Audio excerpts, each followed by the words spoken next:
Du coup, on enchaîne avec la technique de dry needling, hein, aiguille sèche.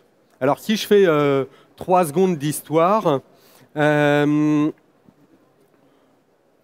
médecins traitent du trigger et en allant mettre une petite aiguille dans le muscle, et avec l'aiguille, ils vont mettre de la xylocaïne, qui est un anesthésique quelconque en fait. Et donc, ils traitent les triggers comme ça, et voilà. Et puis un jour, il y en a un qui a fait le même traitement, sauf qu'il n'avait pas le produit. Donc, il a mis l'aiguille dans le muscle, et puis finalement, le résultat, il n'est pas très différent. Voilà. Alors, le résultat court terme, il est intéressant avec la xylocaïne, parce qu'on peut du coup avoir cet effet d'endormir directement en local, on est content, hein, comme quand vous allez chez le dentiste, hein, vous connaissez ce petit effet anesthésiant. Sauf qu'en fait, injecter un produit, il y a quand même toujours un petit risque, il y a quand même toujours le risque de réaction à un produit chimique et tout. Et finalement, le résultat clinique, entre avec produit ou sans produit, il n'y a pas un énorme écart. Le dry needling, pareil, existe depuis longtemps, hein. C'est comme le traitement des triggers, c'est pas du tout nouveau. Sauf qu'en France, en fait, on s'était mis une barrière intellectuelle de se dire nous, le kiné, on n'a pas le droit de dépasser la barrière cutanée. Vous avez tous entendu ça quelque part. Il n'y a aucun texte qui dit vraiment cela. Donc ça, c'est une pure légende urbaine, en fait. Et ouais. Donc, voilà, c'est écrit nulle part. Et il se trouve qu'en décembre 2015, je crois, j'étais à Nice avec Jean-François Dumas, le secrétaire général du Conseil de l'Ordre, et on se dit, c'est con parce que c'est une technique qui, malgré tout, a bonne presse, en tout cas à l'étranger. C'est une technique qui semble marcher et avoir des résultats. Et nous, en France, on s'interdit de le faire. Et on n'a probablement pas raison de s'interdire de le faire. La première crainte, elle était de s'attirer les foudres du Conseil de l'Ordre des médecins. De toute manière, dès qu'on fait quelque chose, ils sont contre, hein. Enfin, vous l'avez déjà remarqué, pensant qu'ils sont les seuls à pouvoir réfléchir. Je n'épiloguerai pas, c'est enregistré, donc je vais rester soft. Mais finalement, on regarde le truc, on prend les textes dans tous les sens, le code de déontologie, le code de santé publique. On a mis un petit groupe de travail en place avec 2-3 experts. Alors en France, il n'y en avait pas beaucoup des experts. Il y avait Benjamin Bolla, d'un de nos concurrents Captain, qui lui s'était formé en Suisse. Et puis nous, on avait la chance chez nous, ITMP, d'avoir Stéphane Evlinger, qui était là hier et avant-hier, et qui s'était formé à l'étranger, et qui en fait le pratiquait à l'hôpital, parce qu'il travaillait à l'hôpital Saint-Joseph, et il avait une dérogation de sa direction pour pouvoir pratiquer le dry needling. Et donc on avait Stéphane et Cesare qui pratiquaient le dry. Et du coup, on a pu monter comme ça un groupe de gens qui pratiquaient déjà le dry, et on a fait un travail sous l'égide du CMK. CMK, ça vous dit quelque chose ? Rien du tout. Collège de la massokinésithérapie, qui est censé être notre société savante.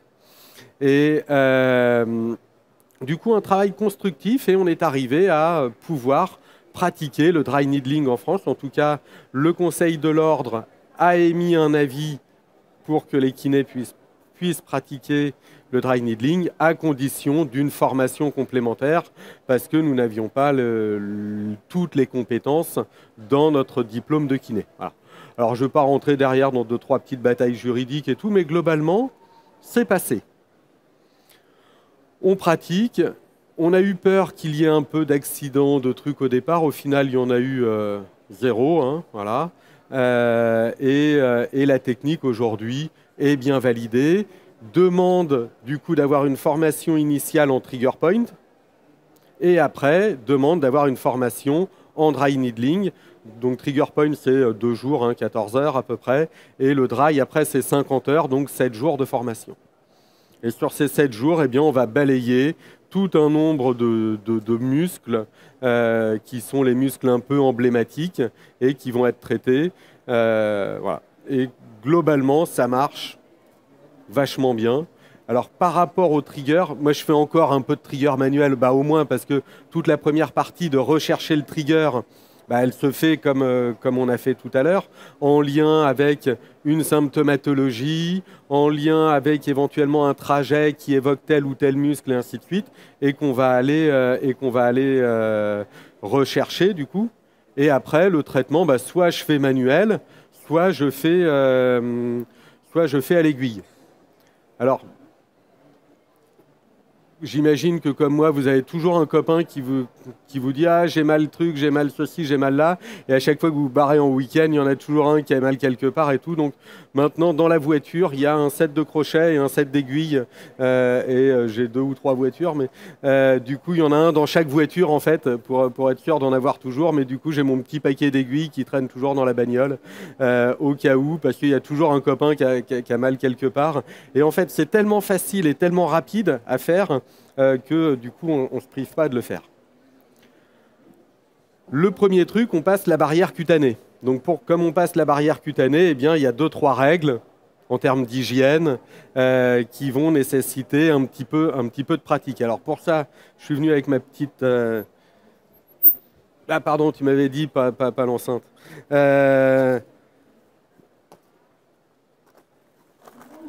Voilà. Donc il ne faut pas énormément de matériel, hein. Ça c'est juste une poubelle dans laquelle vous foutez vos aiguilles et éventuellement une partie des compresses. Il faut des compresses. Classiquement on prend stérile, très honnêtement, Ray Butts qui est le champion américain s'emmerde pas avec tout ça. Pourtant Dieu sait qu'aux États-Unis ils ont plus de procès santé que chez nous. Et puis après il faut des aiguilles. Voilà. Alors...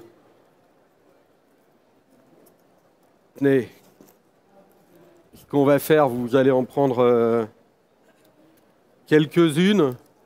Vous en prenez une chacun, là, hop, gagné, et la tête. Hop, vous en prenez une, puis vous faites passer après au reste du groupe. Vous regardez comment c'est, voilà. Ah! Là-bas, je ne sais pas si je vais aller jusqu'au bout, mais allez, débrouillez-vous, faites passer. Voilà, c'est Noël. Pour voir en même temps à quoi ça ressemble. Alors, Stéphane avait hier, j'en ai pas, il me l'a pas laissé, j'en ai pas gardé. Pour comparer, on avait une aiguille pour prise de sang. Quand vous regardez le diamètre d'une aiguille de prise de sang, c'est énorme. Et donc, quand vous plantez dans la peau, bah, ça fait mal. Là, quand vous regardez la taille de l'aiguille, c'est tout fin, tout petit. Je vais prendre celle-là. Ça, c'est du... Oh là là, j'ai quand même la vue qui baisse, mais... si, je te promets. Oui, il y a différentes tailles. Exactement, il y a différentes tailles. Donc là, j'ai pris un modèle, moi, un peu plus long. Avec ce modèle un peu plus long, donc... Voilà. Il y a une partie plastique. Ça, c'est le cache, hein, le guide. Et puis, on va pouvoir... Il y a une petite partie colorée, donc moi j'ai une rose parce que j'ai une taille 50. Vous, j'ai dû vous refourguer des jaunes, taille 30, je crois, un truc comme ça. Voilà, chaque taille a sa couleur. Hein. Je vais essayer de ne pas en mettre partout. Et vous prenez l'aiguille. Alors vous regardez l'aiguille, c'est souple. Hein. Je vous invite à essayer de la péter, vous n'y arriverez pas. Donc le risque de casser une aiguille, c'est une chance sur 1 milliard. Hein. Donc voilà, ça n'arrive pas. Et puis, vous pouvez toucher l'aiguille, vous pouvez la triturer, la malmener. Et si vous regardez la taille, c'est très très fin. Alors, plus elles sont courtes, plus elles sont fines. Ou je vais faire dans l'autre sens, plus elles sont longues, plus il y a un peu de diamètre de l'aiguille. Là, vous les jaunes, je vous ai fourgué des 30-30, 0,3 mm d'épaisseur, 3 cm de longueur. 3 cm étant la partie fine, hein, la partie épaisse, elle étant la partie qu'on tient dans la main. Et puis moi, du coup, ici, j'ai pris des 30 par 50. Voilà. Et puis, mais j'en ai au cabinet, j'ai des 10, voire 12 cm. Alors, on s'en sert moins. Hein. Ça dépend de ce que vous voulez agir et jusqu'où vous voulez aller. Évidemment, un peu de règles d'asepsie, hein, donc on a de la biseptine et quand on va vouloir planter une aiguille, vous allez devoir nettoyer la zone. Donc on apprend ça évidemment en formation et compagnie. Hein. Vous allez devoir nettoyer la zone. Classiquement, on vous invite à nettoyer vos mains avant. Donc là, s'il faut, quand on est comme ça sur le terrain et qu'on n'a pas de petits lave-mains à côté, bah, vous foutez déjà un bon coup de biseptine sur les mains, ça ne coûte rien. Voilà.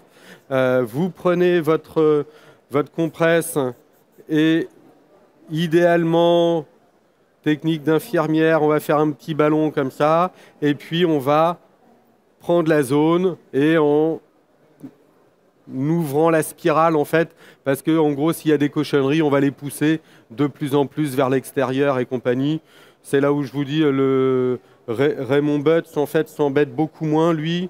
Donc c'est quand même, je pense, là, le champion américain du dry. Lui il fait comme ça, hop, et puis voilà. Et je l'ai même vu une fois, l'aiguille elle est tombée, il l'a repris et il l'a planté après. Hein. Voilà. Donc faut éviter ça, hein. On va pas retenir ça comme gold standard et comme règle, mais on peut faire ça, c'est pas la fin du monde. Voilà. Donc, on nettoie la zone, et une fois qu'elle est nettoyée, alors on évite d'y remettre ses mains dégueu et tout. Donc c'est là où, encore une fois, comme on est en France et qu'on est un peu flippé de faire une boulette avec le Conseil de l'Ordre, classiquement, on va vous dire qu'on met 2 gants, voilà. Dans la vraie vie, plein de fois, on ne le fait pas. Hein. Voilà. Et encore une fois, Raymond Butts, vous ne le voyez jamais avec une paire de gants. Bon, on va rester corporate, faire attention et pas faire de boulettes. Voilà. Qui s'est pas encore servi de son aiguille là ou qui n'y a pas touché? Ok. Les autres, vous y avez touché évidemment. Je vous ai invité à le faire, donc vous avez bien fait. Je vais vous en refiler quelques-unes pour ceux qui veulent. Pour ceux qui veulent se planter un petit coup dans le bras, il y a des volontaires. Hop, hop. Par là. Ah, je ne suis pas assez loin, mais tu vas te lever. Et au pire, on va en retrouver. Hein, j'en ai encore des aiguilles là. J'en aurai pas indéfiniment, mais j'en ai encore un peu. Quelqu'un en veut encore? Tiens, voilà, vous partagez hein, et tout. On prend l'aiguille, on l'enlève du produit, du support. Alors là, théoriquement, si Stéphane était là, il m'engueulerait. Là, ici, on tient le support comme ça entre les doigts 4 et 5. On vient attraper le reste. Hop, voilà, l'autre truc qui est tombé par terre. Là, on vient le mettre en face du point qu'on veut piquer. OK. Ici, on fait sauter le petit capuchon plastique de couleur. Et une fois que c'est fait, qu'est-ce qu'on fait? Tac, voilà. Et ça y est, allié l'aiguille. Et là, ici, j'ai planté l'aiguille. Derrière, dans la technique du trigger, on va venir rentrer l'aiguille un peu dedans. Et puis, on va agiter. Et éventuellement, on va bouger. Comme l'idée est de faire plutôt saigner un petit peu ou mettre de la lymphe, tout simplement par l'aiguille, ça vient nettoyer le calcium. En gros, ça vient mettre de la lymphe et donc le calcium va s'en aller. Voilà. Là, je ne l'ai pas planté très profond. Allez, je vais la planter. Voilà. Une fois que c'est dedans, vous ne sentez rien. Il y a vraiment le truc où on passe un peu la barrière. Alors, certains vont me dire « Ah, moi, ça m'est déjà arrivé ou j'ai déjà vu faire et le mec, il a un peu sursauté. » Vous n'êtes pas à l'abri de toucher un petit rameau nerveux une fois de temps en temps. Au pire, vous touchez un rameau nerveux, vous le ressortez pas complètement, vous le tournez un peu, vous le glissez à côté. Ou alors, si vous êtes toujours dans le rameau nerveux, eh ben, vous l'enlevez, l'aiguille, vous l'achetez, vous en prenez une autre et vous remettez à côté. Voilà. C'est pas du tout grave. Le risque qu'il se passe vraiment quelque chose, il est vraiment proche de zéro.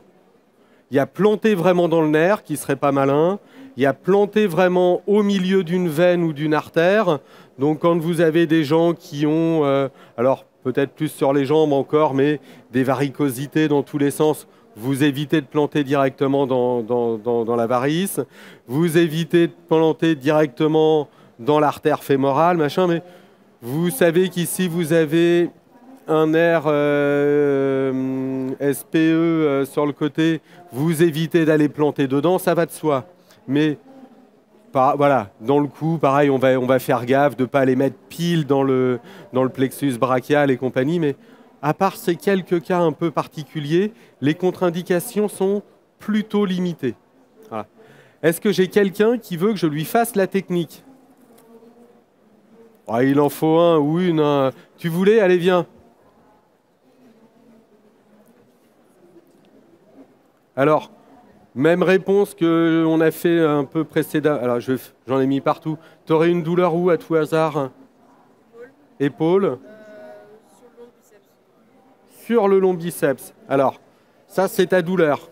Voilà, c'est là où derrière, vous voyez, il faut que je décode. Elle me dit, j'ai un truc là, ici, devant, un peu sur le long biceps. Ça peut être vraiment son long biceps, hein, c'est possible, mais comme ça peut ne pas être son long biceps. Et peut-être douleur plutôt partie antérieure de l'épaule. Un des points caractéristiques, c'est encore une fois l'infraépineux.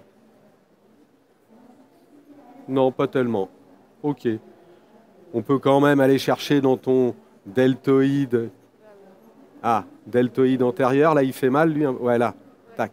Là ici, j'ai une bonne petite corde hein, et que j'ai pas vraiment. Alors, derrière, attention, il faut chercher un peu. Hein.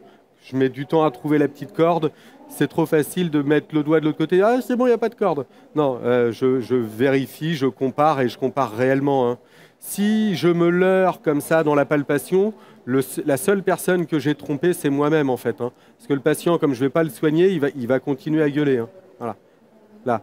Et ça, c'est, vu la profondeur, pour moi, ça c'est effectivement ton deltoïde antérieur, parce que ton biceps, il faudrait que j'aille chercher plus profond. Voilà. Si tu es OK, on va t'asseoir. Tiens, assieds-toi là, ici. Hop, à peu près au bout. Voilà.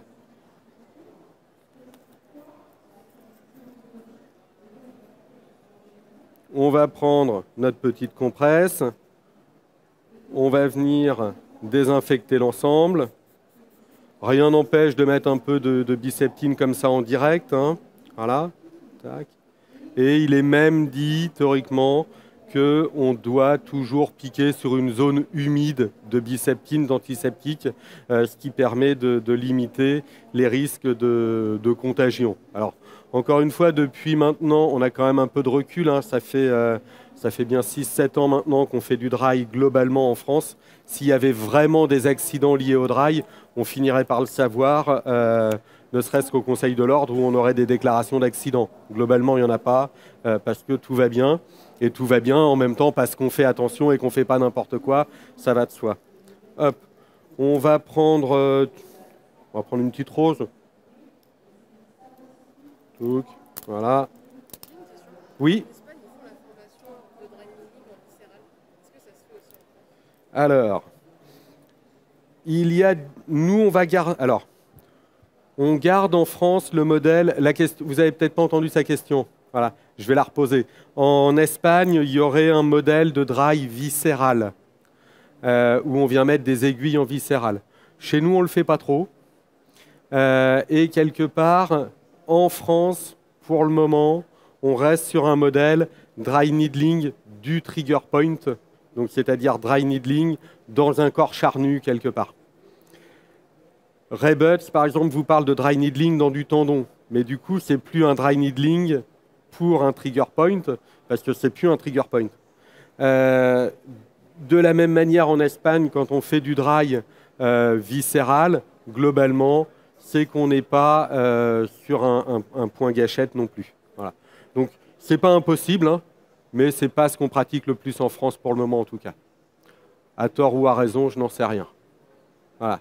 Tac. Là, j'ai la contracture. Alors, je vais choisir, soit je pourrais l'attaquer, donc je suis sur son deltoïde antérieur, hein, soit je pourrais l'attaquer comme ça directement antéroposte, soit je peux essayer de me mettre plutôt ici et de rentrer verticalement dans le corps charnu. Les deux peuvent se faire. Moi, j'ai vu Ray Butts qui mettait jusqu'à une vingtaine d'aiguilles dans une épaule. Voilà. Alors, est-ce qu'il faut en mettre autant ou pas? Voilà, on n'est peut-être pas obligé. Là, on va en mettre une déjà. J'essaie de bien repérer l'endroit qui me paraît être la contracture. Hop. J'enlève mon petit capuchon. Je peux y aller? Ça va? Hop. Je te fais des cadeaux, Jean-Charles, t'as vu? Voilà. OK. L'aiguille est dedans.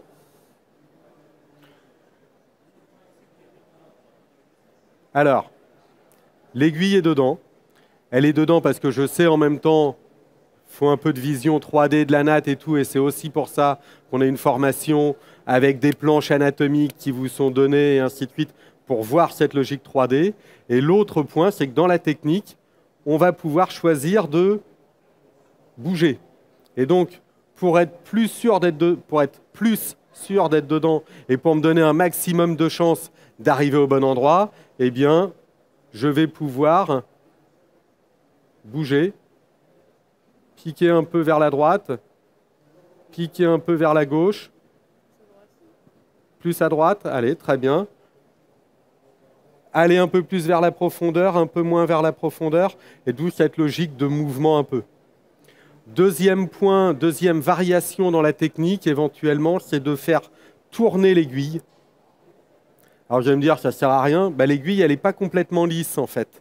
Et quand on tourne l'aiguille, eh bien, on arrive un peu à entourer la chair autour. Et ça vient mettre de la contrainte en local. Et ça vient modifier un peu la vascularisation. Les effets très précis, ils sont un peu discutables. En tout cas, on n'est pas capable de mettre un schéma particulier. Mais si je teste, là, je tourne. Là. Et là, je suis arrivé à peu près au bout. Si je tourne plus loin, ça finit par faire mal. Là, ici, quand j'ai bien tourné et que je cherche à l'enlever, l'aiguille, elle ne sort pas. Voilà. Ça va tenir un certain temps, puis ça va finir par se relâcher. Si vous n'arrivez vraiment pas à la sortir, vous refaites un tour dans l'autre sens, et finalement, quand vous voulez l'enlever, vous l'enlevez. Plusieurs modalités quand vous réalisez la technique. Soit vous la faites comme ça, et vous enlevez l'aiguille 30 secondes, soit parfois vous pouvez laisser l'aiguille un certain temps, plusieurs minutes, et quelque part le fait que l'aiguille reste plusieurs minutes a plutôt tendance à augmenter l'effet. Voilà. C'est pas moi qui le dis, hein, c'est plutôt les données cliniques, les données de la littérature qui nous confirment ça. Il y a une autre hypothèse même, c'est que j'ai mis une aiguille, j'en mets une deuxième, et entre les deux, je peux faire passer un petit courant galvanique, petit courant continu, ce qui améliore encore un peu l'effet potentiel. Voilà. Donc il y a plusieurs modalités dans la technique. Je ne vais pas vous dire qu'il y en a une qui est vraiment meilleure que l'autre. Parfois, ça dépend aussi tout simplement de votre temps ou des possibilités que vous avez pour le faire. Ça va? Est-ce que tu touches ton aiguille là? Voilà, très bien. Hein. Et tu vois que finalement, là ici, dedans, une fois que c'est dedans, globalement, on ne sent rien. Les seuls 2 mm où il y a des capteurs, c'est les 2 premiers millimètres cutanés. Dès que vous avez passé ce truc-là, globalement, à l'intérieur, vous ne sentez rien, sauf à aller chatouiller parfois un petit rameau nerveux ou un truc comme ça. Là, ici, vous voyez que voilà. Quand je fais ça, tu sens rien du tout, en fait. Voilà. On a fini. On considère que notre traitement de ce muscle-là est terminé. Je prends à nouveau un petit coton imbibé ou une petite compresse imbibée. Tac. Et je fais un aspect compressif pour limiter le saignement et je reste appuyé quelques secondes. Voilà. Et je relâche. Est-ce que si je ne fais pas cette dernière étape, c'est très grave? 95 fois sur 100, il ne se passe rien. Parfois, il y a des gens qui arrivent à saigner un petit peu. Donc, le fait de le faire... Alors, parfois, ça saigne en surface et vous le voyez. Parfois, ça peut quand même saigner un petit peu en profondeur et du coup, vous ne le voyez pas forcément. Donc, l'habitude fait que quand on enlève l'aiguille, eh bien, on reste compressif quelques secondes, une dizaine de secondes. Et éventuellement, on dit au patient de maintenir appuyé lui-même. Pour revenir à ce qu'on disait tout à l'heure, plutôt pas trop les enfants. Bon, je l'ai fait sur les miens, moi, c'est pas grave. J'en ai plein, alors. Plutôt pas trop les enfants, pas les sujets complètement psychotiques, et pas les gens qui sont sous anticoagulants à fond. Au début, quand on a fait ça, on essayait de demander une forme de consentement écrit. Franchement, aujourd'hui, moi, je le présente de la manière suivante aux gens. J'ai trouvé un trigger point, j'arrive à reproduire votre douleur et tout. On n'a pas fait la palpation finale, hein. On va le faire. Je leur dis, voilà, j'ai un trigger point, j'ai 2 techniques. Une qui est un peu longue, parce que le ponçage manuel est un peu plus long, fait un peu mal et fatigante pour moi, ou j'en ai une qui est absolument indolore et pour moi beaucoup plus rapide, laquelle vous préférez. Voilà. Juste dans la deuxième, il y a une aiguille. Oh, c'est pas grave, je m'en fous. Et franchement, le nombre de patients qui vous dit je m'en fous, il est important. Voilà. Se méfier quand même. L'autre jour, j'ai le fils d'un de mes potes qui m'appelle. Ouais, Xav, j'ai mal à l'épaule. Il est à l'ESCA à Angers pour ses études. Il me dit je repars demain. Est-ce que je peux venir à la maison cet après-midi? Je lui fais ouais, viens, tranquille. Sauf que Dimitri oublie de me dire qu'il est comme sa mère, il n'aime pas les aiguilles. J'ai planté l'aiguille, c'était sur une épaule, et au bout d'un moment, il me fait je suis pas bien. Et ouais, il était pas bien, quoi. Il était blanc, donc on l'a vite couché pour pas qu'il se casse la margoulette, quoi. Voilà. Donc c'est les quelques rares cas où il faut faire un peu gaffe. Petit point supplémentaire sur ce que tu as dit tout à l'heure, Xavier, par rapport à la technique où tu viens enrouler. Notamment dans le sport, dans les lésions musculaires, le dry needling peut être utilisé au-dessus et en dessous de la lésion parce que, comme tu as dit, les chairs s'enroulent, en fait, les tissus s'enroulent autour de l'aiguille. On va venir mettre de la tension dans les tissus et en mettant de la tension dans les tissus, on va venir aussi stimuler l'endroit où il y a la lésion musculaire pour réorienter les fibres et faire un travail précoce sur le tissu lésé. Autre point, le signe pathognomonique de tu as touché ton point trigger avec l'aiguille, ça va être le twitch, c'est-à-dire vraiment vous allez avoir une contraction musculaire très importante en regard de l'endroit où vous venez en fait piquer, mettre l'aiguille. Ce qui peut du coup après, du fait des contractions importantes musculaires de cette zone-là, avoir dans les jours qui suivent en fait de très fortes courbatures. Donc il faut prévenir aussi vos patients qu'il arrive parfois, ce n'est pas le cas de tout le monde, qu'après du coup du dry needling, il y ait des douleurs, mais type courbature. Et c'est tout à fait normal, puisque du coup, comme tu l'as dit, on fait saigner dans la zone. Et s'il y a du coup ce twitch, cette contraction musculaire intense, qui dit contraction musculaire dit potentiellement des courbatures derrière.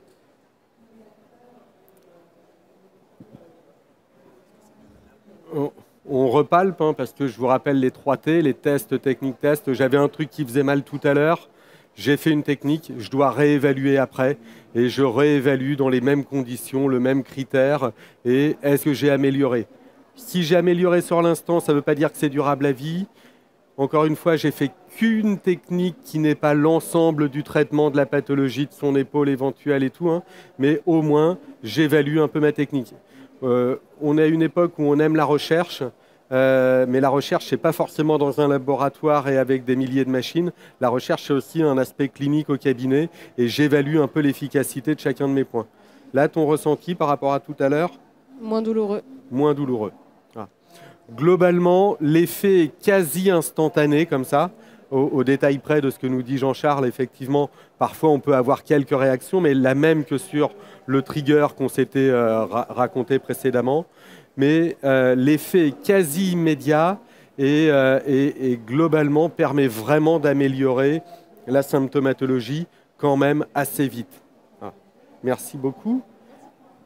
Un autre volontaire? Est-ce que tu nous en trouves un, Jean-Charles? Je vais vous raconter une anecdote comme ça, de dry. J'ai une patiente qui arrive au cabinet, 70 ans à peu près, qui me dit « Bonjour, je viens vous voir parce que le docteur de Gonzague, qui est quelqu'un avec qui je travaille de généraliste dans mon quartier, m'envoie chez vous. » Bon, très bien. Et pourquoi? Parce que j'ai un problème, je ne peux pas ouvrir la bouche plus que ça. Et ça fait 3 ans, 4 ans que ça dure. Et là, tu fais « Ouais, c'est super. » Et pourquoi elle vous envoie chez moi? J'ai fait quelque chose de mal ou enfin voilà, pourquoi elle me punit quoi en gros? Elle me refile un cas pourri et elle me dit j'ai vu un premier spécialiste, puis un deuxième, puis un troisième. Et là le troisième je l'ai vu une première fois il y a 1 an et demi. Puis il m'a donné un traitement 6 mois, puis il a changé le traitement, puis au bout de 6 mois il a changé le dosage. Et là il me rechange le traitement, mais en fait j'ai bien compris qu'il pouvait rien pour moi et que j'allais garder mon truc Et elle me dit, je ne sais plus quoi faire, quoi. Et je lui dis, ça tombe bien parce que franchement, moi non plus, je ne sais pas du tout quoi vous faire, en fait. Et je lui dis, écoute, bon, je regarde, elle avait 2 gros triggers dans les masséters. Je lui dis, écoutez, si vous êtes d'accord, on tente. Je vais faire un peu de dry needling. Je lui fous des aiguilles là dans la mâchoire, là, enfin, clac, clac. Et au bout d'un quart d'heure, j'enlève les aiguilles. Et elle me regarde, elle me fait, mais c'est merveilleux. J'ai pas ouvert la bouche comme ça depuis je sais pas combien de temps. Alors, elle revient à la séance d'après en me disant, ça a tenu 2, 3 jours et puis c'est revenu un peu et tout. Et à la 4e séance, elle arrive, elle s'effondre en pleurs. Elle me dit, j'ai mangé un beefsteak hier. Et donc c'est quelqu'un que je continue à voir, qui continue à avoir un peu de trigger, hein. Je ne l'ai pas guéri complètement, donc ça c'est la partie qui, moi, me satisfait pas amplement. Je n'ai pas bien compris pourquoi elle avait des triggers. Je n'ai pas réussi à les enlever à 100%. Aujourd'hui, je la vois sur tous les mois d'hiver, parce qu'elle est portugaise et que l'été, elle part au Portugal. Là, je pense que mi-octobre, elle devrait revenir. Et je la vois 1 fois par mois, 1 à 2 fois par mois. Je lui fous 4 aiguilles, point, hop, ça s'arrête là. Et elle me dit, mais si au Portugal, j'ai vraiment mal, je suis capable de faire l'aller-retour pour venir, quoi. Voilà. Donc, juste pour dire, c'est qu'une technique, c'est pas de la magie. Mais quand on a la bonne indication et qu'on a entre guillemets le bon traitement, là, je soigne pas complètement sa cause, mais qui, à mon avis, vient d'un problème plus profond de l'ATM. Et finalement, cette dame-là, elle est hyper contente. Voilà. Donc, c'est une technique qui marche sur une indication. Si vous avez la bonne indication et la bonne technique, ça se tente. Ah, tu m'as trouvé un cobaye. Qu'est-ce qui t'arrive? Petite douleur lombaire. Petite douleur lombaire. Alors, évidemment, si j'ai un patient qui arrive et qui me dit petite douleur lombaire, dans l'absolu, je vais tester plein de choses. L'idée, c'est la douleur est où? Bas du dos. Bas du dos. Global, une barre, un point. Une barre. Une barre. Une barre. Alors, là, Jean-Charles, il a fait la grimace déjà. Parce que si c'est une vraie barre comme ça, le message, il serait plutôt possiblement discopathie, plutôt schéma discal. Bon. Ah, du coup, plutôt il change. À gauche. Plutôt à gauche. Robert Meigne, vous connaissez de nom au moins? Alors les jeunes peut-être pas, là, j'en vois qui sont moins jeunes. Et Robert Meigne, ça vous dit quelque chose? Et il décrivait ça de la manière suivante. Il disait, quelqu'un qui a une barre horizontale, c'est discal. Quelqu'un qui a une barre verticale, c'est un groupe musculaire. Quelqu'un qui a un point, c'est plutôt articulaire, dérangement intervertébral mineur ou les muscles mono-étagés. Et il disait quelqu'un qui a mal, quand quelqu'un vous dit j'ai mal de là à là, globalement, c'est la tête. Mettez ça dans un coin de votre tête. Il n'a pas dit que des trucs malins, Meigne, mais ça, je pense que c'est pas trop mal. Donc, s'il nous dit une douleur comme ça, un peu latérale, un peu sur le côté et tout, ça pourrait être du dérangement intervertébral mineur, ça pourrait être du trigger point. L'un n'exclut pas l'autre. D'ailleurs, tu peux même avoir et un dérangement intervertébral mineur et un trigger point. Le but n'est pas de faire tout le TP de lombalgie là, maintenant, mais on va regarder si on trouve un truc qui ressemblerait à un trigger. Et si on a un truc qui ressemble à un trigger, vu qu'on est dans l'atelier dry, on va voir pour faire la technique de dry. Toi, ça te permettra de sentir. Et pour vous, ça vous permet de revoir un peu le déroulé de la technique. Je vais faire un peu de place sur mon bazar, là. Hop. Tac, on va garder ça. Ouais, j'en ai mis partout, t'as vu? Comme à la maison. Hop. Alors, la question c'est est-ce qu'il faut les faire plusieurs fois? On ne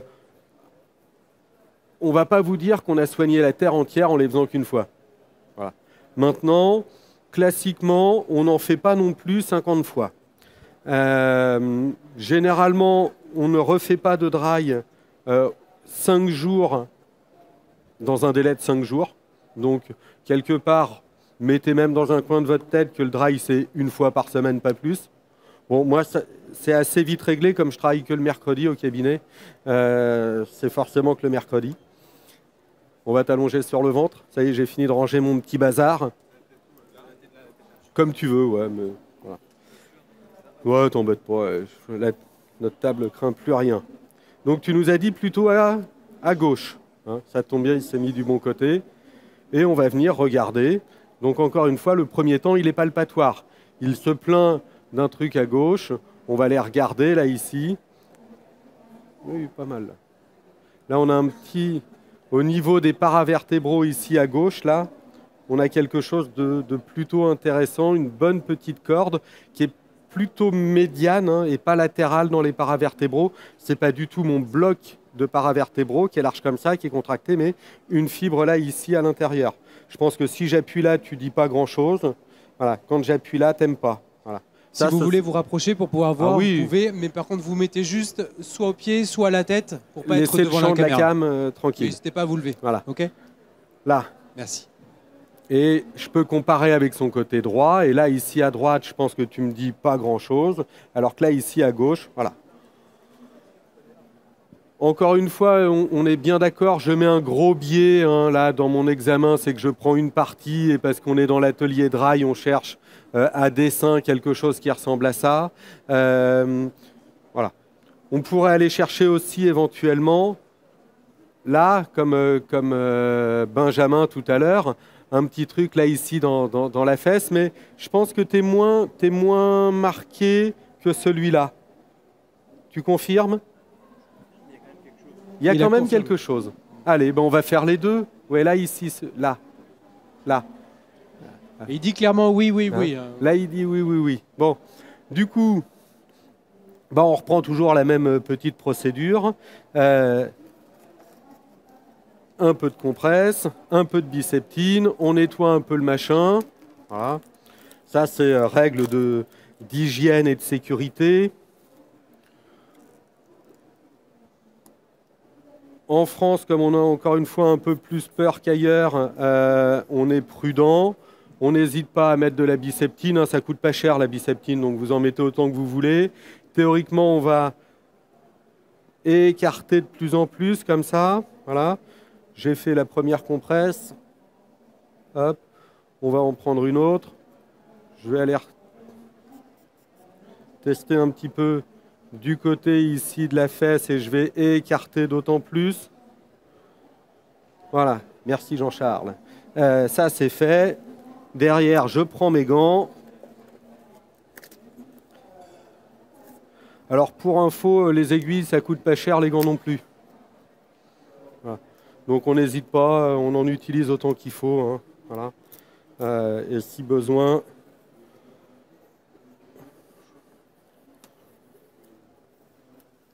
Hop. Là, elles sont un tout petit peu plus longues, celles-là. Je vais Bien sûr, on par... adapte les aiguilles au tissu qu'on va voir sous les doigts. Hein. Voilà. T'es d'accord, là? Pas moi. Là, je suis d'accord. Là. Voilà. Donc, on a trouvé le point qui va bien.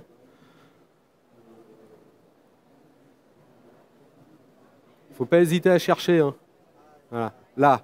Il dit là. aïe, aïe. Là, il dit aïe, aïe. Voilà. J'enlève le petit capuchon. Touc.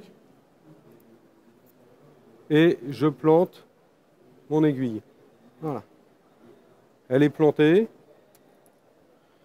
Et là, ici, maintenant qu'elle est plantée, je vais pouvoir éventuellement l'agiter. Encore une fois, alors ça répond à la question qui a été posée tout à l'heure de l'histoire de la profondeur. Hein. Voilà. Ça te fait drôle quand tu me vois faire ou hein? Ouais, un peu. C'est parce que tu veux que je te le fasse après, ça. Qu'est-ce que tu ressens du coup là? C'est plutôt soulageant. Voilà. J'ai mis l'aiguille, je la laisse, éventuellement je la tourne, voilà, ainsi de suite. Hop. Derrière, je prends une autre aiguille. Lui, il avait un point dans les spinaux. Je pourrais l'attaquer de différentes manières. Moi, j'aime bien sur les spinaux attaquer assez latéralement. Je gère ma profondeur. Et ici, je vais rentrer assez long. Voilà.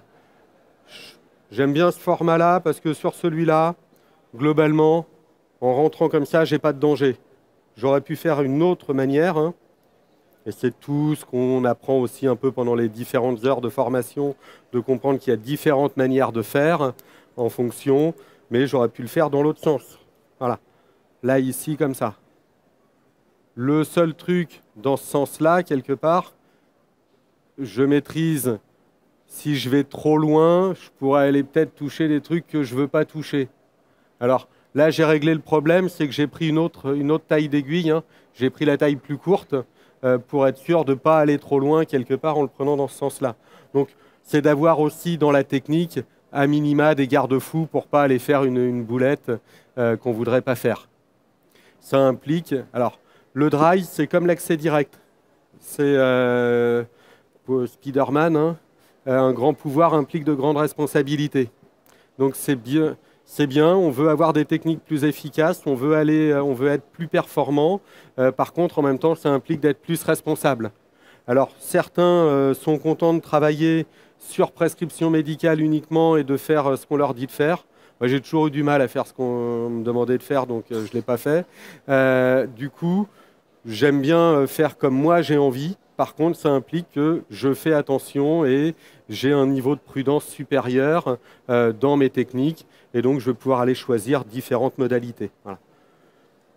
J'ai tourné un peu mes aiguilles. Là, tu sens que celle-là, elle est tournée à fond, hein. Voilà. Et éventuellement... Hey Axel, bah viens là. Et du coup, je pourrais mettre éventuellement du courant électrique ici pour améliorer l'affaire. Voilà. Tu bouges pas? Bah, c'est bien. Ça va, mon grand? Vous connaissez ou pas Axel? Qui connaît Axel? Axel Clerget, kiné de métier, mais surtout judoka. Putain, t'es bien là. Hein? Ouais, c'est la bonne année là. Donc champion olympique de judo par équipe à Tokyo, qui était bien parce que c'est quand même le pays du judo. Et puis si tout va bien, et ben, en 2024 ce sera encore mieux parce que ce sera à la maison. Hein, voilà. Donc, et Axel, du coup, qui est soigné régulièrement par Stéphane, notre champion du dry, notamment quand il avait ses petits pépins de pubalgie, de choses comme ça. On en a fait un peu à la maison, hein, parfois et tout. Donc voilà. Donc Axel peut vous parler éventuellement de son ressenti ou de son parcours en dry ou de ce que ça lui a apporté. On va te libérer quand même, hein, parce que on a jusqu'à quelle heure ça doit être là, non? Je sais plus. Oui, il va bientôt falloir s'arrêter. Il va peut-être falloir s'arrêter. C'est quoi l'atelier d'après? Non, c'est 14h30 l'atelier d'après. C'est quoi? Les 100 exos. Ah, bon, ça va, on a le temps alors. Oui, parce qu'il y a un atelier entre les deux qui n'a pas lieu. Voilà. Allez, on enlève les aiguilles. Quand on enlève l'aiguille, tu sens quelque chose? Non, voilà, c'est parfait. Hop, j'enlève l'autre aiguille. C'est mon époque fumeur, ça. Voilà. Hop, et voilà. Et du coup, mes 3T, test, technique, test, je vais le retester exactement de la même manière. Hein, où ici, je vais venir chercher, voilà, là, est-ce que j'ai une douleur ou pas une douleur? Voilà, et là aussi. Voilà. Ça marche?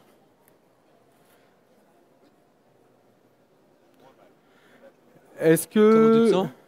Je me sens mieux. Eh ben, c'était l'objectif. Lève-toi, marche et tout. Enfin voilà. Et c'est à quelle heure qu'on a un truc, nous? Ouais, comment tu te sens? Ah ouais, j'ai 14h30. Oui, c'est que là, je dois avoir une conf, mieux là. Ouais. Non. Voilà. Je dois avoir Greg, là. Est-ce que vous avez des questions sur le dry needling? Ou les triggers, d'ailleurs, hein, on fait passer le micro, hein, ouais, voilà. Et bonjour. Bonjour. Écho ou pas écho? Alors, moi, je ne fais pas écho. Il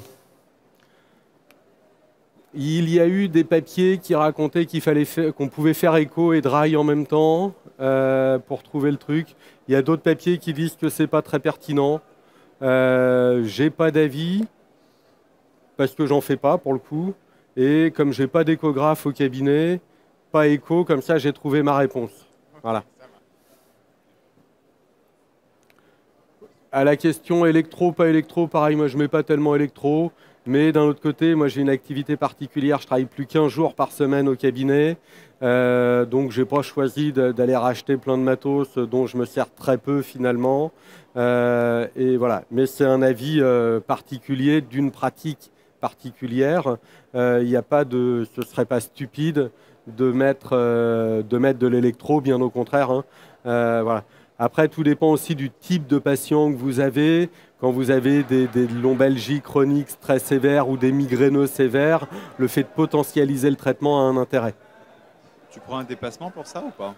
Alors, oui et non, parce que je suis en dépassement quasi systématique dans ma pratique.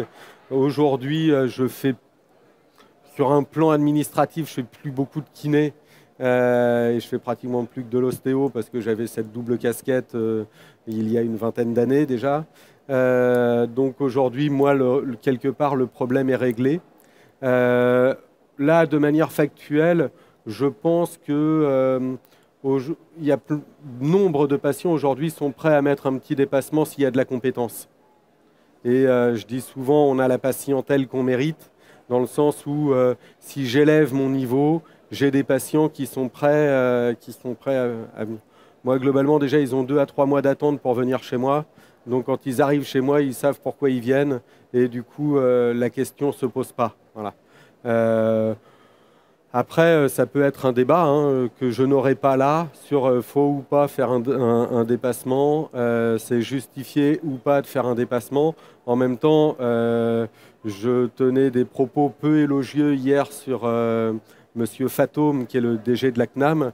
Je peux continuer à les tenir sans problème.